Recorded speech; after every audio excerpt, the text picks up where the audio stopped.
indicated, the topic was preparing for and coping with ANA, that is Annual National Assessment. And there were 3 speakers.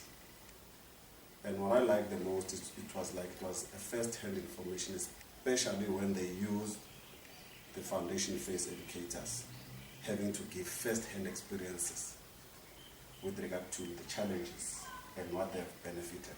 So I like how they've used them in their presentation, because they were so much focusing, they were giving first the background about ANA. And then they also give the purpose of ANA. They were breaking down the purpose, why, and what is ANA all about. And when they intensified the whole presentation, that is when now they gave us a way of analyzing of your data. Now when they talk of the data, is now how you analyze the paper, the ANA paper. Because there was this school of thought to say, you find that there are learners who are from deep rural area, Dalmas, and also in Cosmos City, and they are writing the same paper, and the terminology thereof is somehow then difficult. And also the usage of a calculator. You find that in Cosmos City, yes, they are exposed to the calculator, but they cannot use that. But you find that learners in Dalmas, deep rural, they are somehow using the traditional form of calculating, and they do get. So there's some discrepancy, so that how can we therefore match the two? Also, what they emphasized on, which is somehow was very key, to say at the ultimate end, it is important as educators and managers to say, we need to analyze the question, okay, so that we bring it nearer to us in understanding the question, because we find that the person who is somehow prepared or set the question paper has no nearer understanding of the real situation of learners. So it is very important that thereafter that as school assessment team, you sit and analyze the paper.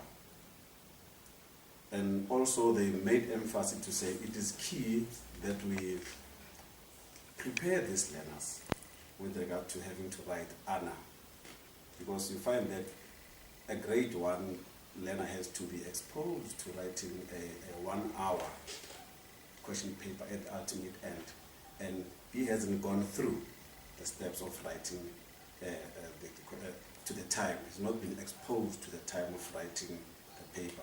So it is very key that as schools, we have ANA hour. Okay, we must have ANA hour where we somehow give practice to these learners. So it is very key that it's in our timetable we have ANA hour. Also, they were somehow encouraging us of the usage of the DBE books, because most of the, let me not say most, all the papers are informed by the DBE book. So we need to make use of the DBE books. So that was the presentation from the 2 educators from the foundation phase. And we also have one presenter who, the topic was the role of error analysis in teacher development. And her emphasis was mostly on teachers need to recognize learners' error and to interpret learners' performances. So it's very key that you, again at the ultimate end, you need to sit as the educators. And from educators' perspective, you analyze the paper and it must go through up until to the school. And there was this other presentation of Kathy Hesty, which I liked the most. Hesty spoke about skills required and the CAPS content taught throughout the year so as to enhance teaching and learning. But her presentation was mostly on the grade 9 maths. So she was mostly presenting for the grade 9 educators, but it was quite informative. And therefore, this was just a gist of what I learned in that meeting. And I would encourage you as well. There is this workshop again, or seminar that is going to be conducted.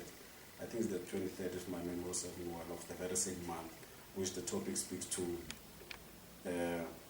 how to deal and ensuring inclusive education in South Africa. I think is this the correct topic? Ensuring inclusive education in South Africa. So that is the next topic for the next seminar.